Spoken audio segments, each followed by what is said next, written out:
Good evening, hope you're well. The stench of hypocrisy is wafting through Britain tonight.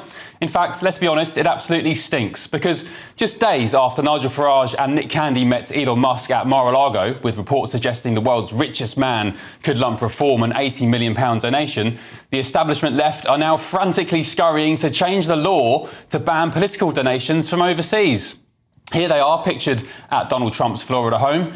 Never has a humble photograph sent so many people into a panic. Not least today with the Electoral Commission, whose chief executive, Vijay Rangarajan, today called for the government to change the law to stop the likes of Musk donating cash to UK political parties. In an interview with The Guardian, obviously, he said it's crucial that UK voters have trust in the financing of our political system. Oh, OK, I get it, I understand now. It's only a problem when right-leaning parties get support from rich South Africans. Because I didn't hear the Electoral Commission complaining when South African businessman Gary Lubner, pictured here, gave the Labour Party £4.5 million ahead of the recent election to fund Labour's war chest.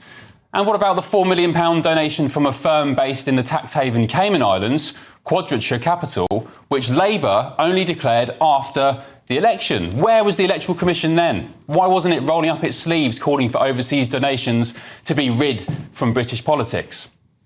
I also didn't hear from the likes of Tony Blair's sidekick Alistair Campbell complaining either. He tweeted, "Funny how the people who used to scream and bawl about George Soros don't mind oligarchy when it helps them." Yeah, it is funny, isn't it, Alistair? It's funny how in that tweet alone you finally admit the Hungarian billionaire George Soros used his wealth to interfere in British politics, because that idea used to be called a conspiracy theory by lazy commentators. But now Elon Musk is thinking about doing the same thing as Soros. Suddenly, now it's a problem to the likes of Campbell and the Electoral Commission. Oh, how the tables have turned. Soros, of course, is the man who broke the Bank of England, netting $1 billion by shorting the pound on Black Wednesday in 1992. This is a man who made his wealth off the back of Britain's misery. I actually have no problem with that. I'm a capitalist, but I do have an issue with what Soros went on to do with his fortune. In the UK, he funded anti-Brexit campaigns, including calls for a second referendum. He explained in 2019, "My contributions were not used for partisan or electoral purposes. They were used to educate the British public." Educate the British public, yes, of course, because you were too thick to know what you were voting for, of course. In the US, Soros has funded Democratic candidates for national office and spent at least $50 million electing scores of woke social justice prosecutors and district attorneys all across the country, including, by the way, New York's Alvin Bragg, who suffers from a very severe case of Trump derangement syndrome. George Soros is also accused of wanting to see the fall of the West. He made his money trashing the UK. Elon Musk, meanwhile, builds rockets to expand humanity's presence in the universe. He creates brain implants to help people with degenerative diseases enjoy life again. And he makes the world's leading electric vehicles. And, probably most importantly, he thinks free speech is worth saving and that banging people up for words online is wrong. So yes, I agree, maybe foreign money in British politics is a bad thing. But it's been happening for years, and you're only crying now because the shady game you've been playing for decades is coming back to bite you tenfold. Some, I guess, would call it karma. Let's get the thoughts now of my panel. Political consultant Suzanne Evans, Tory peer Lord Sean Bailey, and the former Labour Party advisor Matthew Larser. Good evening to you all. Thank you for your company tonight. Merry Christmas. It will be the last show we have before the new year. Matthew Larser, your lot are throwing their toys out the pram for something that they've been doing for many, many years now, no? No, that's not the case. Look, I agree with you, maybe surprised. I don't particularly want George Soros trying to buy British elections.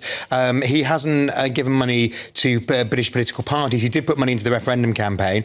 What's being proposed is, in my view, is quite sensible, which is any company can continue to give political donations as it is now, but what you can't do is have a company that doesn't really trade here, that's sort of a shell company, it's registered, doesn't make any profits in the UK, and therefore the money is coming in from outside, and that seems and that would hit. No, if any donations that have gone to any existing political party would fall foul of that, then good is what I say. The point is, Matthew, why now? Why is the attention on this now? Just because it's happening in reverse? Well, I mean, I actually think the government has always the government was always clear it was going to reform Reform Party funding when it came in. So, I mean, look, you know, I don't know how much Tesla makes here or how much X makes in the UK. Maybe that actually it wouldn't impact the donation directly, or it wouldn't impact all of it. I personally believe, remember, we've got spending caps, which I don't think Elon Musk realises that we've got spending caps. So the spending caps in the general election, which the Tories put up ridiculously high, I think they should come back down again, not because of Musk, I said that for ages.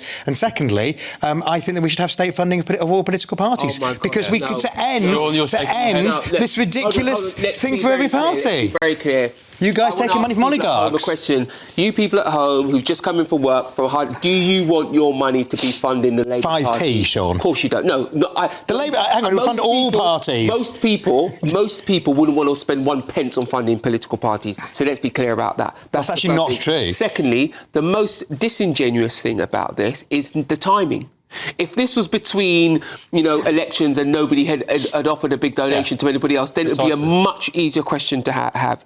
And what this is the reward Labour have reaped for so many Labour Party activists going over and campaigning against Trump so happily. That's the only reason Musk knows the Labour Party exists, because they were in the... I think he probably knows who the British Prime Minister is. He's not fit. They were in America campaigning against his party. Yeah, so of Pennsylvania. Course, in key and that made a big difference. So of course he feels like he needs to respond. But the real thing this shows is that Labour are worried about reform. Oh, absolutely. That's the real thing. What this says is the Labour Party used to think the reform was only the Tories' problem. Now they're looking at how unpopular Keir Starmer is, where that popularity is going to, and they're beginning to worry about reform. That's what it really says. Sean, when you're a third of the polls on 15%, you won't be saying that. We're talking about the Labour Party, and the last deeper thing is, if you're going to talk about reforming political funding, then people will start to look at the Labour Party's relationship with union funding. Yeah, that will come up. Just totally democratic. Ben, you're spot on. Timing is absolutely everything here. Although I have to say, the very thought of Elon Musk investing in Britain is brilliant, because nobody else is going to invest in Britain now since Rachel Reeve's terrible budget, business-hating budget. But let's put that to one side. You know, this is a cesspit. The whole area of political funding is a complete cesspit. Yeah. In the very early weeks of Labour taking office, we had the freebie scandal, we had the Lord Arley scandal. Then in the Tory government, we had, remember all that PPE? Massive contracts that went to their mates, absolutely tens of billions of pounds. That's not party funding, though. Well, some of them were donors. Unions are absolutely right with Labour. So we had unions totally democratic. ASLEF and the RMT, you know, paying the Labour Party, making donations. Millions of working people. And then the train drivers get a massive, great pay rise. There's a conflict of I'm not anti-working kind of people. issue we've got there. We've got the cash for peerages. You've also got lobbyists as well. It happens here in the US. Absolutely. Lobbyists. The whole thing is an absolute cesspool. And actually, I'm sorry, Sean, but I'm going to agree with Matthew. I think it is time that all political parties got a set amount of money, and not from the British public. Not from the British public. Well, I just don't think it's right. All our taxes go to stuff that we don't approve of. Sean. And giving it needs to be very modest. And giving more of those tactics to political parties, I don't think is a good thing. Yeah, but this is a cesspit. Like I said, it's sleaze personified, and until you get rid of that, you're never going to have proper. I mean, absolute hypocrisy of Keir Starmer today coming out and saying Labour's committed to strengthening our democracy by upholding what did he say? The integrity of our elections. What a load of rubbish. Postal voting, that should be scrapped. Don't you find, Matthew, you're absolutely desperate, because that's another thing. Yeah. It's a complete cesspit.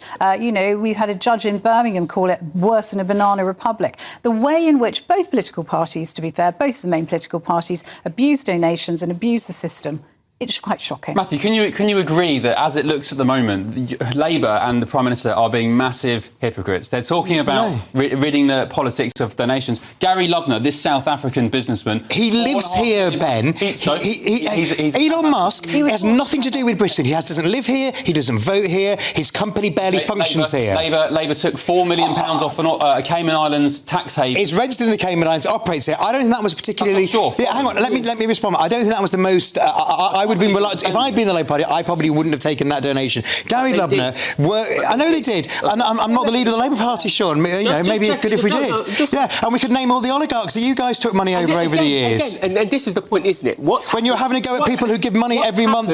What's happened with political donations is there's been a story told, and that story is always Tory donors buying peerages. They have as many rich blokes in well, name them. Name your colleagues, Sean. From big donations elections. And the Not at all. The point is this, because of the It's not story true. that's been told around political elections, it now looks like a cesspit. It is possible. Okay, cesspit. You've been in for 15 years. Be quiet. It is possible. It is possible. Trying to get a word in edgeways, Sean. It's possible to sort it out. But today's actions by the Labour government are a cynical ploy to defend themselves, not the... Sean, you're only saying this because nobody will give the Tories any money because they know Kemi Badenoch's the worst leader of a British political party in a century. Okay, don't change the subject. I'm not changing the subject. I will defend the Union Link, Sean, because the Union Link means that millions of British workers give them money every month. You don't have to if you're a union member. You can opt out. It's entirely voluntary. It is true. You can fill the form in. Are you a union member? I was a member of the National Union of Journalists for years. It's not a Labour donor. Yeah, that doesn't matter. The stuff I got through the letterbox because it was... But that's different. It's not the one to give...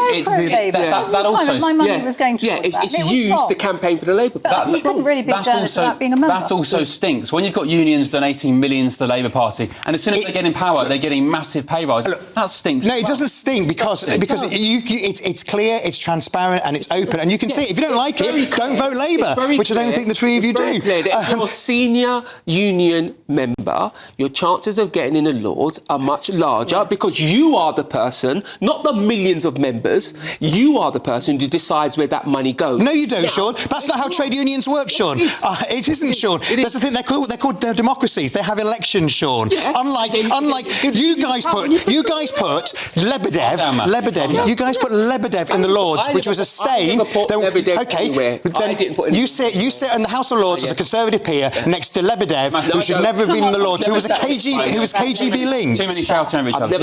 People at home can't listen. Matthew, the point is, you can deflect all day and say, yeah, but the Tories, and I blame the Tories as well. You're all at it. The point is, on this particular occasion, Sir Keir Starmer and the Labour Party and our government are being massive hypocrites. And even the Electoral Commission, the boss of the Electoral Commission saying that we need to change the rules. You weren't complaining a couple of years back when Soros was pumping millions into the Remain campaign. Well, the Remain campaign wasn't a political party; it was an individual campaign. There's quite a big difference because one's a single issue, and it was the biggest political decision we've made in a generation. It was the biggest democratic vote in the history of this country, and you had a... I'm absolutely clear. The rules need to apply. I agree with you, Ben. The rules need to apply to everybody. That's why Suzanne and I agree. I don't think it is being hypocritical. Let's see what they actually propose. It shouldn't be but at the moment, Reform is entirely dependent on Richard Tice, and it was actually for years. It was a private company that belonged to Nigel. All right, and that sucks. That stinks. What we have established is Sean isn't coming around yours for Christmas. Oh, I love you, Sean, and I love each other really. Right, lovely, great start. Thank you very much.